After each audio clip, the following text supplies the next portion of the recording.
안녕하세요. 진일근 목사입니다. 2023년 3월 17일 금요일 새벽 묵상을 시작하도록 하겠습니다.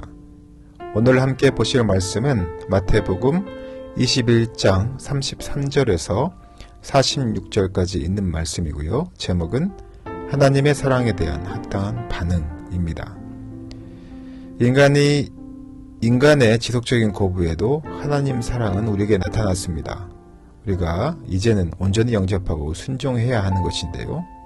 하나님의 온전한 사랑 앞에서 우리가 보여야 할 반응이 무엇인지 오늘 본문 말씀을 통해서 살펴보도록 하겠습니다. 인류의 역사를 보면 하나님과의 관계에서 거절과 또한 폐역, 또는 배반의 역사였습니다. 하나님의 통치에 대한 반역의 역사이자 말씀에 대한 침묵으로 우리가 그렇게 살아온 역사인 것이죠. 하지만 하나님께서는 우리를 끝까지 사랑하셨고요. 또한 그 사랑을 우리에게 끝없이 주셨습니다. 결국엔 당신의 아들까지 보내서 그 사랑을 보여주셨죠.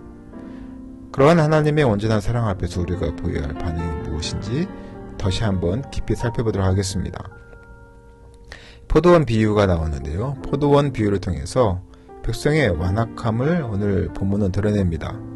사람들이 종을 거절하고 아들마저 죽인 이 포도원 사건은 주인의 것을 취하고 싶은 강한 욕심 때문에 생긴 일입니다.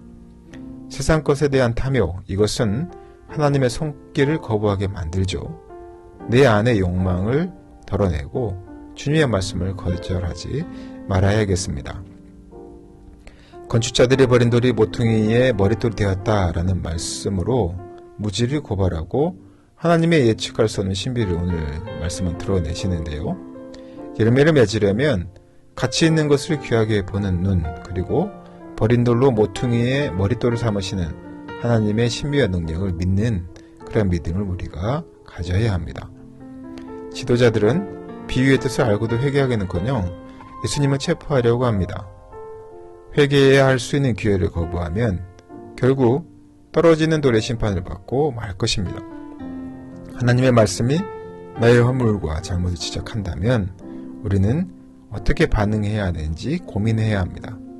깨닫게 된 말씀을 거부하지 마십시오. 오히려 겸손하게 순종으로 반응하는 성도들이 되어야 합니다. 반복되는 우리의 하나님에 대한 거절과 또 배신에도 불구하고 주님께서는 오래 참으시고 거듭 우리에게 회개할 기회를 수없이 주셨습니다. 그 은혜를 묵상할수록 주님의 사랑이 얼마나 큰지 우리는 알 수 있겠죠. 불순종하는 자는 끝내 하나님 나라를 빼앗기고 열매 맺는 백성이 그와 반대로 그 나라를 상속받을 것이다 라는 것은 성경에서 끝없이 우리에게 말씀하고 있습니다. 우리가 하나님께 주신 그 사랑, 그 받은 사랑에 합당한 열매를 맺고 살아가는 성도 되시기를 예수님의 이름으로 부탁드립니다. 다 함께 기도하겠습니다. 우리는 끝없이 하나님의 사랑에도 불구하고 주님을 배반하고 주님께 등들리고 또한 배신할 때가 너무나 많습니다. 그럼에도 불구하고 주님은 우리를 끝까지 사랑하셨고 당신의 아들까지 보내서 그 끝 사랑을 보여주셨습니다. 우리에게 하나님께서 말씀을 깨닫게 하실 때 그 말씀을 거절지 않게 하시고 또한 그 안에 있는 참된 가치를 알아보고 추구하게 하시며 또한 깨달은 말씀에 겸손히 반응하며 살아가는 우리 사랑하는 성도들에게 주님 함께하여 주시옵소서.